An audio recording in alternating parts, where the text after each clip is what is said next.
Hello, good evening, all of you. Namaskar, Sat Sri Akal, and Adab. Now, today there is a big question about the syllabus of physics. So today CBSE has announced some revision or some deletion in the syllabus of physics class 12th. Okay. So after going through all these things, we must not uh, be very much happy that CBSE has reduced the syllabus. No, this is not reduction. This is only the deletion of the not so important part of your syllabus. Not so important part, right? So your syllabus still contains everything that is important to you. Everything that is important to you. Okay, so there is nothing like we have to free now, we have to be free and now we are free and nothing to worry about because now there is a reduction in the syllabus of class 12. No, nothing like that. Okay, so one by one I would like to discuss the syllabus with its topic, right? So first chapter is electric charges and fields. Electric charges, first chapter, electric charges and field, right? So here there is a deletion of topic uniformly charged thin spherical cell. Deletion जो part नहीं है, this is uniformly charged spherical cell. Spherical cell, ठीक है? तो if we are talking about the electric charges and field the chapter, so we have to go through each and everything. We will go through each and everything, but only we have to leave or only we have to exclude one example, that is uniformly charged spherical cell, because at the end of that topic or at the end of that syllabus we are told to derive the expression of electric field for a sphere, uniformly charged sphere, as well as uniformly charged spherical cell. There are two examples there. Okay, so now a sphere is in your syllabus. It is still in your syllabus. So you are only exempted by uniformly charged spherical cell. Now you can give up this topic, uniformly charged spherical cell. You can exclude this topic, one topic only. But mind it, keep in mind that you have to go through, you have to cover the complete syllabus, right? So there is nothing important. One topic, that is uniformly charged spherical cell वाली portion, जैसे आपसे कहा गया होगा वहां पर कि electric field calculate कीजिए अगर किसी स्फेरिकल चार्ज पर या स्फेरिकल सेल पर कोई चार्ज है तो स्फेरिकल सेल के बाहर, अंदर और स्फेरिकल सेल के सरफेस पर, ये आपको इलेक्ट्रिक फील्ड कैलकुलेट करना था। तो इससे रिलेटेड जितनी भी चीजें हैं ये आपको एक्सक्लूड कर दिया गया है, लेकिन इसका मतलब ये नहीं हुआ कि स्फीयर को एक्सक्लूड किया गया ना। अभी आपसे पूछा जाता है कि एक यूनिफॉर्मली चार्ज स्फीयर है जिसकी रेडियस r है और आप x डिस्टेंस या r डिस्टेंस पर या r1 डिस्टेंस पर या स्फीयर के बाहर आप इलेक्ट्रिक फील्ड कैलकुलेट कीजिए, तो वो वाले क्वेश्चन अभी आपने पढ़नी ही है। तो यहाँ भी हम ये नहीं कह सकते कि यहाँ पर कोई भी इंपॉर्टेंट टॉपिक हटाया गया है।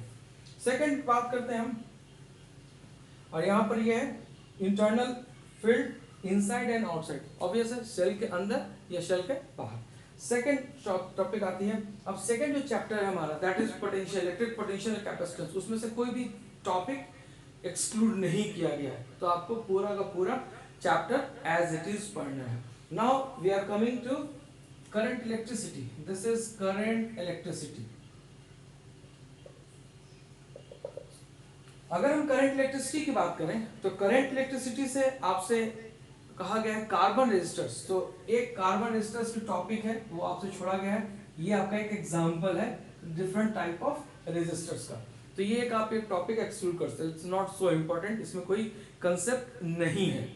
Second, carbon coding of carbon resistor. Yes, carbon coding की जाती है, but that was very simple. Carbon resistor, ये कार्बन कोडिंग की जाती है, बहुत आसान था। B B Roy Great Britain very good wife के नाम से हम लोग कोडिंग करते थे। ब्लैक ब्राउन बैंड जो होती है रजिस्टर पर, उससे हम किसी भी रेजिस्टेंस को किसी भी रजिस्टर को देखकर और कलर के अकॉर्डिंग हम उसकी वैल्यू कैलकुलेट कर लेते थे। अगर हमारे पास मल्टीमीटर नहीं भी होता था तो हम उन कलर बैंड को देख के उस रजिस्टर की रेजिस्टेंस को पता कर सकते थे। तो ये वाला टॉपिक बहुत मुश्किल नहीं था, बहुत आसान था, तो इसको एक्सक्लूड कर दिया गया। ठीक है, रेस्टिंग बाकी सारी चीजें आपने पढ़नी है, वेलोसिटी, केवीएल, केसीएल, व्हिटस्टोन, सब कुछ आपने पढ़ना है, कोई भी चीज आपने छोड़ना नहीं है। उसके बाद एक टॉपिक है series and parallel combination of resistors, तो ये भी छोड़ दिया गया, ये भी छोड़ दिया गया। Series and parallel combination of resistors, अगर हम इसकी बात करें, series and parallel combination of resistors, अगर हम इसकी बात करते हैं, series and parallel combination of resistors की अगर हम बात करते हैं, तो series and parallel combination of resistors ये आप 10 से पढ़ते हुए आ रहे हैं, राइट फ्रॉम क्लास 10th में भी आपने पढ़ा था कि अगर 3 रेजिस्टर या 4 रेजिस्टर अगर सीरीज में कनेक्ट कर दिए जाए, अगर वो पैरेलल में कनेक्ट कर दिए जाए, तो उनकी इक्विवेलेंट रेजिस्टेंस क्या होगी, है ना, on the basis of division of current and on the basis of division of voltage, ये हम कैलकुलेट करते थे, series and parallel combination of resistor. So it's not big deal. लेकिन यहाँ पर एक बात मैं कहना चाहूंगा कि अगर आपने केवीएल केसीएल यानी कि किरचॉफ्स करंट लॉ और किरचॉफ्स वोल्टेज लॉ के न्यूमेरिकल प्रॉब्लम्स आप सॉल्व करने जाएंगे, यानी कि इलेक्ट्रिकल सर्किट को सॉल्व करेंगे जिसमें आपका वोल्टेज सोर्स होगा, जिसमें आपके पास रेजिस्टर्स लगे होंगे, तो अल्टीमेटली इस कंसेप्ट का इस्तेमाल होगा। सो बी केयरफुल, आप थ्योरेटिकल पार्ट इसकी डेरिवेशन छोड़ सकते हैं, लेकिन इस कंसेप्ट का इस्तेमाल आपके न्यूमेरिकल को सॉल्व करने में जरूर करना पड़ेगा। इस बात को दिमाग में रखेंगे आप, इस बात को भूल मत जाइएगा। तो अगेन हम ये कह सकते हैं कि हमारे लिए ये कोई फायदे का सौदा नहीं है, it is not very useful for us. Ultimately इस कंसेप्ट को ऑलरेडी हमने क्लास 10th में पढ़ा हुआ है, एक छोटा सा रिवीजन यहाँ देना होता है। So it's not a big deal, it's not a big gift to us. So ultimately ये दो आसान से टॉपिक्स थे जो कि एक्सक्लूड कर दिया गया है, लेकिन इस टॉपिक को अगर आप डेरिवेशन है आप छोड़ सकते हैं, लेकिन इस टॉपिक की कंसेप्ट को आप यूज करेंगे ही करेंगे। Fine, so this the chapter outcome from current electricity. तो अगर हम 3 चैप्टर की बात करें, first electric charges is field, current electricity and electrostatic potential and capacitance, तो हमारे को कोई ऐसा बेनिफिट नहीं मिला कि हमारा कोई मेजर पोर्शन हटा दिया गया है, राइट। तो इसमें आप बिल्कुल आप ये मान के चलिए कि we have to still go through each and everything, right. जो आदमी 100% पढ़ेगा, 100% सिलेबस को कवर करना है, उसके लिए 1% वाली क्या बात है। तो 1% ये तो आप चलते फिरते भी कर सकते हो, इट्स नॉट अ बिग, ये बहुत आसान से टॉपिक्स है, राइट। सो अल्टीमेट हमारे को ज्यादा फायदा नहीं हुआ। हाँ, 4th चैप्टर में आपको थोड़ा सा फायदा होगा साइक्लोट्रॉन का, क्योंकि साइक्लोट्रॉन एक सिस्टम है, उस सिस्टम में उसमें कंस्ट्रक्शन भी पढ़नी होती है, उसमें प्रिंसिपल भी पढ़नी होती है, उसमें बेस्ट न्यूमेरिकल्स भी पढ़ने होते हैं, वो सारी चीजें होती हैं। अगर हम 4th चैप्टर की बात करें तो साइक्लोट्रॉन को अगर हटा दिया गया, वहां से एक्सक्लूड कर दिया गया है, तो यहाँ पर थोड़ी सी आपको राहत मिल सकती है, यहाँ पर आप थोड़ी सी राहत की सांस ले सकते हैं कि चलो यार साइक्लोट्रॉन से हमको छुटकारा मिला। But again I would like to say कि साइक्लोट्रॉन भी कोई बहुत मुश्किल सा टॉपिक नहीं था, क्योंकि बच्चे कंस्ट्रक्शन भी याद कर लेते हैं, थोड़ी सी प्रिंसिपल भी याद कर लेते हैं और उस पर डेरिवेशन भी याद कर लेते हैं। हमारे लिए थोड़ी सी दिक्कत हो जाती है कि हम न्यूमेरिकल में फंसते हैं, हमारे न्यूमेरिकल में थोड़ी सी चैलेंजिंग होता है, हम उतना टाइम डिवोट नहीं कर पाते हैं, तो न्यूमेरिकल में हमारे हाथ थोड़े से तंग होते हैं। बट अल्टीमेटली आपको थोड़ी सी राहत, अगर हम कहें कि 0.5% की राहत आपको मिलेगी कि आपके पास साइक्लोट्रॉन से आपको छुटकारा मिल गया है, राइट। तो एक आपका 4th में थोड़ी सी आपको बेनिफिट मिलेगी, और ये आपका 4th चैप्टर है, ये आपका 3rd चैप्टर था, ये आपका 4th चैप्टर है, magnetic charges, sorry moving charges and magnetism, moving charges and magnetism. ये थोड़ी सी आपको राहत की सांस आपको मिलेगी कि साइक्लोट्रॉन नहीं पढ़ना है फॉर द लास्ट। अगर हम प्रीवियस 2 ईयर्स से देखें तो साइक्लोट्रॉन से हमेशा ही क्वेश्चंस पूछे गए हैं, हमेशा ही हर एग्जाम में साइक्लोट्रॉन को टच किया गया है। तो यहाँ पर थोड़ा सा आपको बेनिफिट मिल सकता है। लेकिन चैप्टर 5 में आपके पास बहुत ही खुशी की बात है कि चैप्टर 5 में आपके बहुत सारे थ्योरेटिकल चीजें आपको छोड़ देनी है। चैप्टर 5 में आपको मैग्नेटिज्म का जो पार्ट है वहां पर बहुत आपको राहत दिया गया है। इस वाले पार्ट में बच्चे थोड़ा सा इंटरेस्ट भी नहीं लेते और थोड़ा सा वो मजा भी नहीं आता उनको फिजिक्स का। तो यहाँ पर ये आपके लिए थोड़ी सी राहत की बात है। यहाँ पे मैं बोलूंगा कि चलो थोड़ी सी आपको राहत मिलेगी। लेकिन अगर हम कंपेयर करें तो जिसने इलेक्ट्रोस्टैट अच्छे से पढ़ लिया वो मैग्नेटिज्म भी बहुत आसानी से पढ़ सकता है, क्योंकि दोनों ही एनालोगस हो जाते हैं। मोर और लेस बहुत सारी चीजें हैं जो कि यहाँ पर इलेक्ट्रोस्टैट की एनालॉगी होती है। तो यहाँ पर भी अगेन थोड़ा सा आप कह सकते हैं अगेन 0.5% आपको खुशी मिल सकती है, लेकिन आपको केयरलेस होने की जरूरत नहीं है। यहाँ भी आपने केयरफुल होकर काम करना है। सो मैग्नेटिज्म एंड मैग्नेट की अगर हम बात करें, मैग्नेटिज्म एंड मैग्नेट की आपको एक मिला magnetic field intensity. Magnetic field intensity due to a magnetic dipole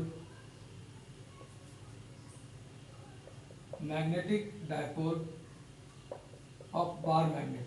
किसका है ये बार मैग्नेट, याद रखिएगा this is of bar magnet, क्योंकि वहां भी आपने एक कंपैरिजन सा डेवलप करना है इस चैप्टर में कि बार मैग्नेट यानी कि परमानेंट मैग्नेट को कंपेयर करना है, इलेक्ट्रोमैग्नेट को कंपेयर करना है। तो आपको बार मैग्नेट की मैग्नेटिक डायपोल आप स्किप कर सकते हैं, यानी कि दो वहां पे जैसे आप इलेक्ट्रिक फील्ड में कैलकुलेट करते थे दो जगह पर, एक्सियल पोजीशन पर और इक्वेटोरियल और परपेंडिकुलर एक्सिस पर। यहाँ पर भी आपको बार मैग्नेट के लिए दोनों जगह पर एक्सियल पर भी और परपेंडिकुलर एक्सिस पर भी कैलकुलेट करनी थी। तो यहाँ पर आपको थोड़ा सा बेनिफिट मिल गया है, यहाँ पर आपको आसानी हो गई है। ठीक है, so bar magnet along its axis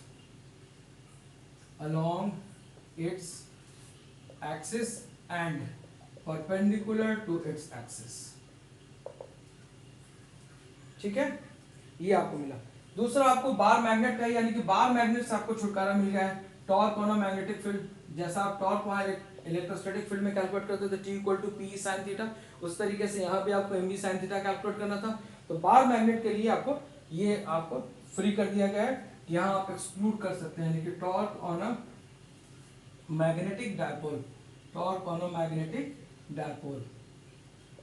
and it is of bar magnet only. Rest part आपको करना है bar magnet in a uniform magnetic field, right, uniform magnetic field. तो ये कह सकते हैं आप कि यहां पर भी आपको 0.5% का मैं आपको बेनिफिट दूंगा, ये आपको आपके लिए बेनिफिशियरी है। उसके बाद एक थोड़ी सी थ्योरेटिकल कंसेप्ट था जो कि आप केमिस्ट्री में भी पढ़ते हैं, ऑलरेडी आप पढ़ते हुए आ रहे हैं, केमिस्ट्री में भी इसको पढ़ाया जाता है, यानी कि para dia and ferro magnetic substances. So it was not a big deal, ये बहुत ही आसान था with example, ये बहुत ही आसान था। ये मैं कहूंगा कि यहाँ से आपसे कोई एक आसान सी चीज आपसे छीन ली गई है, ये पूरा थियोरेटिकल था, इट वाज कंप्लीटली थियोरेटिकल। और ये सिर्फ याद करना होता है, इसमें और कुछ ज्यादा है नहीं, बहुत छोटे से कंसेप्ट होते हैं नॉर्थ पोल और साउथ पोल की। ठीक है, कि कौन अट्रैक्ट करे, कौन उसी लाइन में मैग्नेटिक फील्ड डेवलप करेगा, कौन अपोजिट मैग्नेटिक फील्ड डेवलप करेगा, या कौन स्ट्रॉन्ग मैग्नेटिक फील्ड डेवलप करेगा। तो ये इस on the behalf of these para dia और फेरो को हम डिफरेंशिएट करते हैं। तो ये थ्योरेटिकल पोर्शन था, ये आपसे छीन लिया गया है, यानी कि आपको यहाँ पर रिलैक्स कर दिया गया है, लेकिन यहाँ पर आपको बेनिफिट नहीं मिलेगा, ये आपके लिए लॉस है, because that was theoretical. So one was electromagnet, again it was very easy, और यहाँ से आपको मार्क्स मिल सकते थे। ठीक है, and factors affecting their strength and permanent magnet, affecting their strength and permanent magnet। ठीक है, तो ये आपको यहाँ पर थोड़ी सी आपको बेनिफिट मिलेगी। कुछ पॉइंट्स में मैं बोलूंगा कि आपको थोड़ी सी जो कैलकुलेशन से डरते होंगे वहां पर उनके लिए ये बेनिफिट था। ऑल्दो बिकॉज आप इलेक्ट्रोस्टैट में सब कुछ कर चुके हो, तो यहाँ भी आपके लिए करना कोई बहुत बड़ी बात नहीं थी, बिकॉज अगेन इजी टास्क। लेकिन ये वाला जो पोर्शन था, जिन बच्चों को याद करने की आदत होती है, जिनको रटना अच्छा लगता है, जिनको लर्न करके चीजों को लिखना अच्छा लगता है, उनके लिए नो डाउट ये लॉस है, because that was too easy. और अगर इससे 1 या 2 मार्क्स से भी क्वेश्चन आते थे तो वो बहुत आसान से थे, वहां पे हमारे को ब्रेन अप्लाई नहीं करना पड़ता। तो ये हमारा यहाँ पर लॉस है, दिस इज लॉस। यहाँ पर हम बोलेंगे ये हमारा लॉस है, ठीक है ना। अब हम आते हैं ऑल्टरनेटिंग करंट पर। ऑल्टरनेटिंग करंट में आपको कुछ भी कोई बेनिफिट नहीं मिला है, सारा का सारा आपने पढ़ना ही है। अगर हम ऑल्टरनेटिंग करंट की बात करें, 7 alternating current,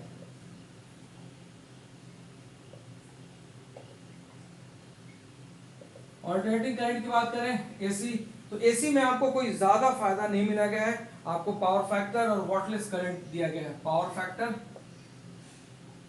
factor and wattless current.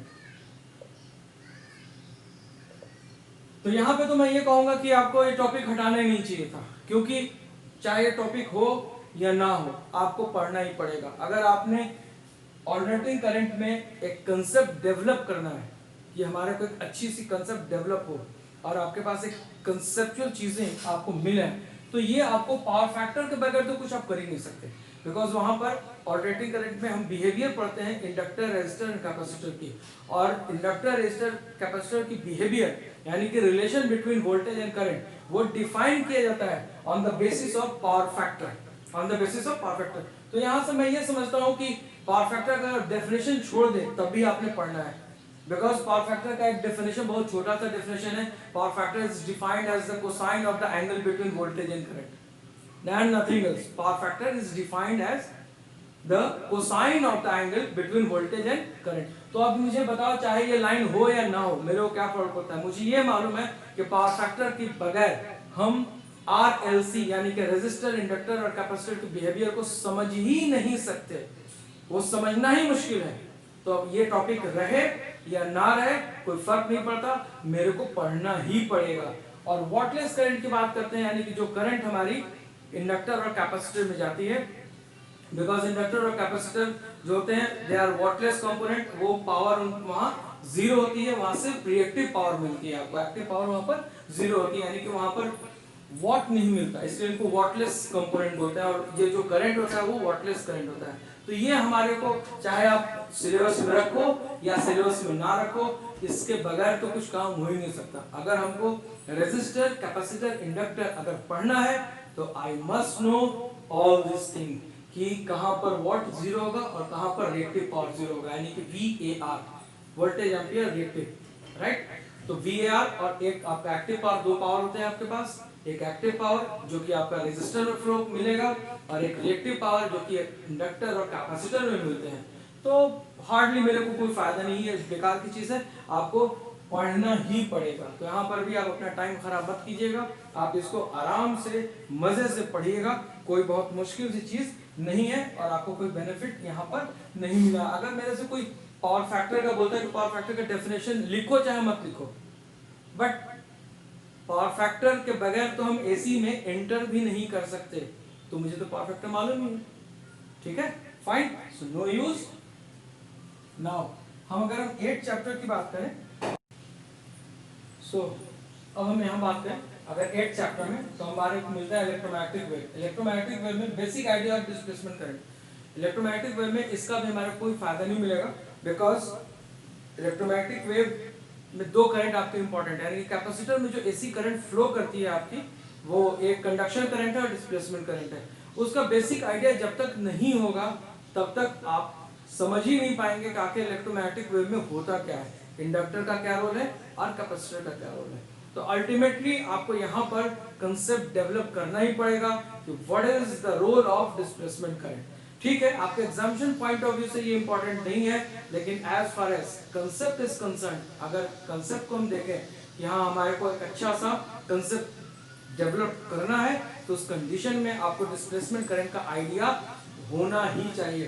तो इसका कोई बेनिफिट आपको नहीं मिलेगा, यस नो डाउट। अगला जो हमारा टॉपिक है और अगला हमारा जो चैप्टर है ray optics and optical instruments, इसमें आपको बहुत ही ज्यादा बेनिफिट मिला है, यानी कि ये मैं कह सकता हूं कि आपको 5% का बेनिफिट आपको जरूर मिला है। और वो आपका चैप्टर है ray optics and optical instrument, उसमें आपको बेनिफिट मिलेगा, इसमें no doubt. For chapter 9 ray optics and optical instruments, optical instruments, यहां पर आपको बेनिफिट मिलेगा, यहां पर आपको बेनिफिट मिला है। और वो आपने क्या पढ़ना नहीं है, रिफ्लेक्शन ऑफ लाइट, जो कि ऑलरेडी क्लास 10th में आप पढ़ चुके हैं, रिफ्लेक्शन ऑफ लाइट, ये आप स्किप कर सकते हैं, बिकॉज अल्टीमेट अगर कॉन्सेप्ट की बात करेंगे तो आपको याद रखना है, but question point of view से आप इसको स्किप कर सकते हैं। और इट्स नॉट बिग डील, आप ऑलरेडी क्लास 10th में इसको बहुत अच्छे से करके आए हुए हैं। So what is reflection of light, ये आपको बहुत ही अच्छे तरीके से मालूम है। So it's not a big thing. Spherical mirrors के बारे में भी आपको आइडिया है, ये भी आप क्लास 10th में बहुत प्यार से पढ़ते हो आप, स्फेरिकल मिरर्स, राइट। उसके बाद मिरर फॉर्मूला है, मिरर फॉर्मूला भी आप छोड़ सकते हैं, ये भी बहुत आसान सी चीज है, लेकिन आपको कोई एज सच बेनिफिट नहीं मिलने वाला। हाँ, लेकिन अब जो नेक्स्ट पार्ट है आपका, जैसे स्कैटरिंग ऑफ लाइट, ये यूज है ना, स्कैटरिंग की कौन सी लाइट स्कैटर करती है, कौन सी लाइट स्कैटर नहीं करती है, ये थ्योरेटिकल पोर्शन है, ये इसको थोड़ा सा आपका टाइम बच जाएगा। ये आपको यहाँ भी हम इस पूरे इसको मैंने 5% में इंक्लूड कर दिया है कि यहाँ पे आपको बेनिफिट मिला है, और that is reflection of scattering of light आपको मिला है, स्कैटरिंग ऑफ लाइट। यहाँ पर आपको blue colour of sky, blue colour of sky, ये आपको मिला है बेनिफिट। और आपको क्या रेडिश अपीयरेंस क्यों होती है लाइट शाम के वक्त, शाम के या सनराइज और ये सनसेट के वक्त, सो रेडिश अपीयरेंस क्यों होती है सन की, ये आपको बेनिफिट यहाँ पर मिल जाएगा। Reddish appearance of the sun at sunset and sunrise, ठीक है, ये आपको जरूर बेनिफिट मिलेगा इसका। ये आप थ्योरेटिकल पोर्शन यहाँ पर छोड़ सकते हो, ठीक है। Sunset and sunrise at the time of sunset and sunrise, ठीक है, ये आपको जरूर बेनिफिट मिलेगा इसका, आपको ये थ्योरेटिकल पोर्शन आप छोड़ सकते हैं यहाँ पे। उसके बाद जो सबसे अच्छा बेनिफिट जो आपको मिला है, जो जिसके लिए मैं भी बहुत खुश हूं, और वो है कि आपको resolving power of microscope and astronomical telescope, जो कि ड्रॉ करने में थोड़ी हालत खराब होती है, स्केल का यूज करना पड़ता है, पेंसिल का इस्तेमाल करना पड़ता है, आपको इरेजर का इस्तेमाल करना पड़ता है, शार्पनर का इस्तेमाल करना पड़ता है, एंड इसको ड्रॉ करते हुए थोड़ी सी केयरफुलनेस आपको दिखानी पड़ती है। तो ये आपको ये जो मिला है resolving power of astronomical telescope, और ये टेलीस्कोप वाले पोर्शन को जो हटाया है, ये आपको इन्होंने वाकई एक गिफ्ट दिया है। इसको मैं कह सकता हूं कि ये आपको एक गिफ्ट मिला है, इसको हम कह सकते हैं कि आपको एक यहाँ पर एक गिफ्ट के तौर पर दिया गया है कि आप रिजॉल्विंग पावर ऑफ माइक्रोस्कोप को छोड़ सकते हैं, यानी कि resolving power of microscope, resolving power of microscope आप यहाँ पर स्किप कर सकते हो। And astronomical telescope, astronomical telescope, ठीक है, ये आपको यहाँ पर ये गिफ्ट दिया है आपको सीबीएसई ने। यहाँ पर आपको पोलराइजेशन भी पढ़ना होता है, that is different topic, different nature, इसके बारे में भी आपको कुछ भी नहीं मालूम है, बहुत ज्यादा इसके बारे में आपने पढ़ा हुआ नहीं है, बहुत ज्यादा आप इसके बारे में जानते नहीं है, तो पोलराइजेशन आपको मिला हुआ है, ये आपके लिए बेनिफिट है। सो हमारे को रिजॉल्विंग पावर से छुट्टी मिल गई, हमारे को एस्ट्रोनॉमिकल टेलीस्कोप की, और आप लास्ट में ये सब चीजें मैंने आपको बता दिया था कि रिजॉल्विंग पावर ऑफ माइक्रोस्कोप और एस्ट्रोनॉमिकल टेलीस्कोप से आपको फुर्सत मिल गई है। ये आपका एक गिफ्ट है आपके लिए फ्रॉम सीबीएसई, ये उन्होंने बहुत अच्छा करा। पोलराइजेशन के बारे में बताया मैंने कि पोलराइजेशन आपको बेनिफिट मिल गया है, ये आपको 5% सिलेबस आपका रिडक्शन है पूरा। ये प्लेन पोलराइज्ड लाइट आपको मिला है यहाँ पर। पोलराइजेशन के बाद इसके बारे में आपको बहुत कम आइडिया है, आपको एक मिला plane polarized light, plane polarized light, ये आपके लिए बेहतर है, ठीक है। और उसके बाद आपको मिला यहाँ पर बेनिफिट मिला एक ब्रेस्टर एंगल से, ब्यूस्टर एंगल, ये भी आपके लिए नई चीज थी ब्यूस्टर लॉ। जहां भी आपने अभी अर्लियर क्लासेस में पढ़ा है वो आपको बेसिक, बहुत ही बेसिक था, कुछ भी नहीं था, तो यहाँ पर आपको उसकी कैलकुलेशन ही पढ़नी थी। तो नो डाउट यहाँ पर आपको एक बेनिफिट मिला। नेक्स्ट में आपको मिला है uses of plane polarized light, uses of plane polarized light, plane polarized light, ये आपको मिला है, ये आपको बेनिफिट कहा गया है, ये नो डाउट आपको बेनिफिट दिया गया है। एंड पोलराइज्ड, ये आपको नई चीजें थी आपके लिए, ये नो डाउट नई चीजें थी, और इसको पढ़ने में आपके पास आपको दिमाग भी लगाना पड़ता, आपको सोचना ही पड़ता। तो ये आपको एक नई, आपको एक गिफ्ट है, ये तो मैं यही कहूंगा, आई एम वेरी हैप्पी, आपके लिए मुझे भी खुशी हो रही है कि यहाँ पर आपको वाकई आपको रिलैक्स किया गया है, आप थोड़ा सा यहाँ पर रिलैक्स रहेंगे, ठीक है, ये आपके लिए बेनिफिट दिया गया है। अब हम बात करते हैं dual nature of radiation and matter की, ठीक है।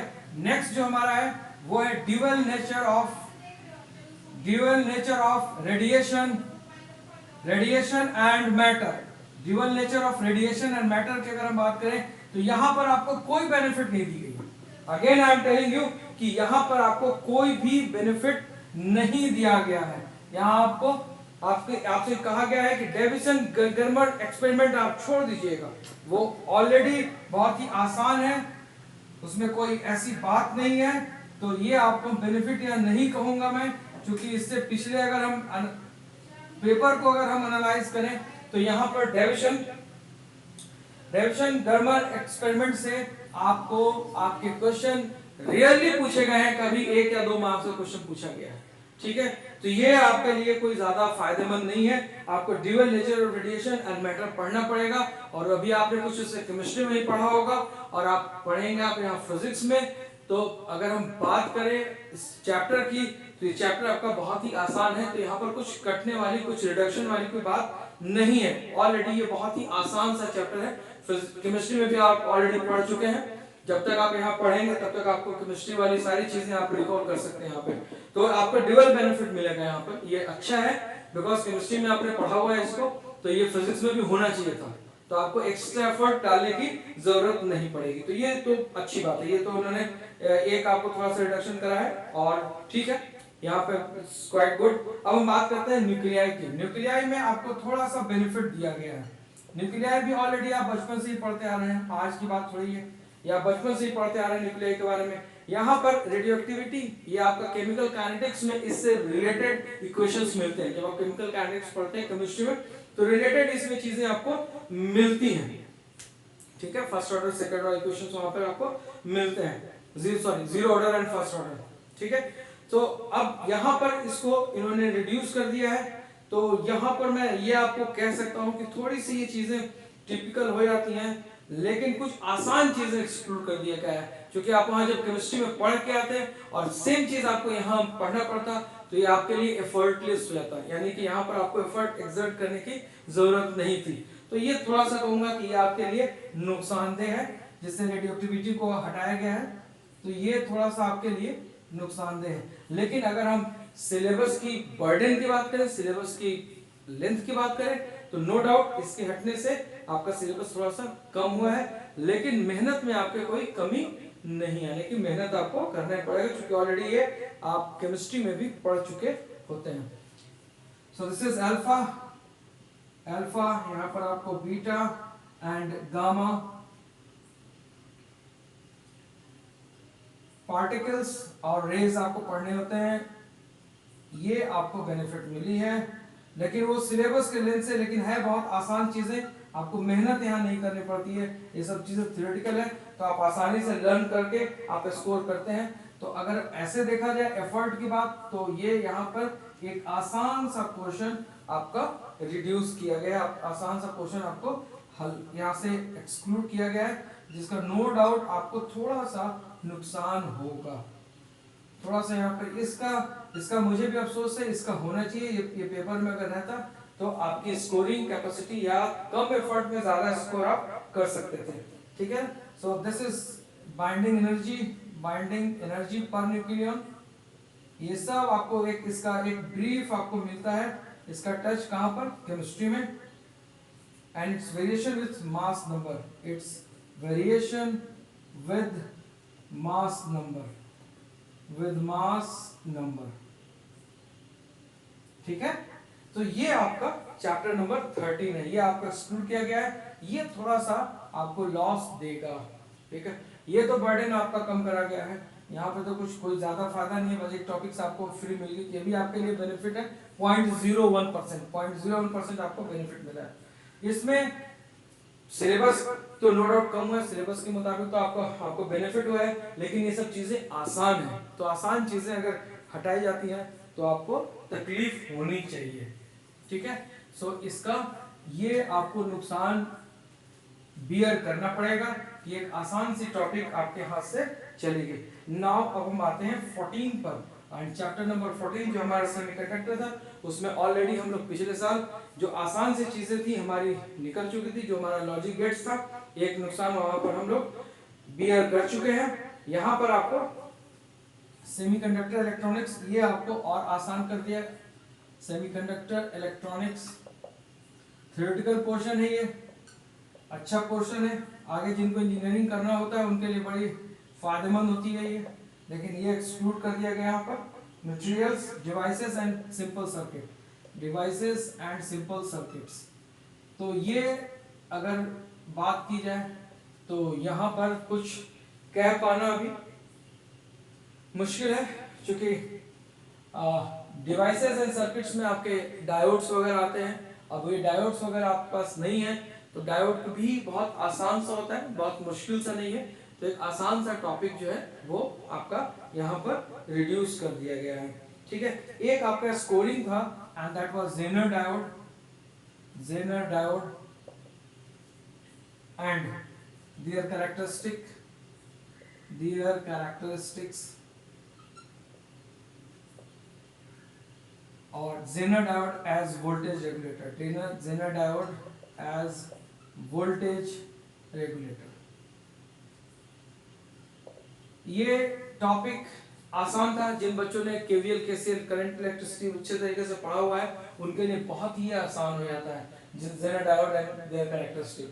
तो ये भी एक मेरे अकॉर्डिंग ये आपका सिलेबस सुनो डाउट, आपका सिलेबस से बर्डन कम हो गया, लेकिन टॉपिक बड़ा मजेदार था, इस टॉपिक को करने में पढ़ने में बड़ा मजा आता है, तो एक मजेदार टॉपिक आपके हाथ से निकल गया, तो आपको इस बात पे खुशी होगी कि चलो एक अपने हाथ से गया, कम पढ़ना पड़ेगा, लेकिन ये बहुत ही आसान था, बहुत आसानी से हम इसमें कंसेप्ट डेवलप कर लेते हैं, प्रॉब्लम सॉल्व कर लेते हैं, फिर हमारी स्कोर करने की कैपेबिलिटी बढ़ जाती है। क्योंकि ये हमारा सेमीकंडक्टर फिजिक्स जो था वो हमारा स्कोरिंग चैप्टर था, उस स्कोरिंग चैप्टर से लास्ट ईयर हमने कुछ लूज किया और कुछ हिस्सा लूज किया, तो एक आसान सा चैप्टर हमारे हाथ से स्किप कर गया।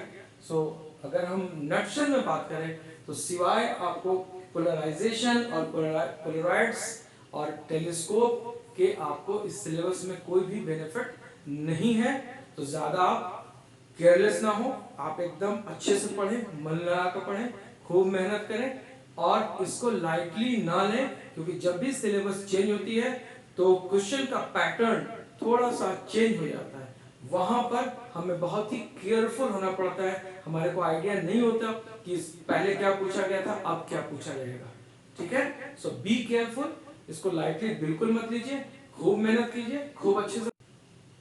सो आज के लिए काफी, best of luck and be careful, खूब मेहनत करें, खूब अच्छे से पढ़ें, okay. Thank you very much, thanks for watching, thank you very much.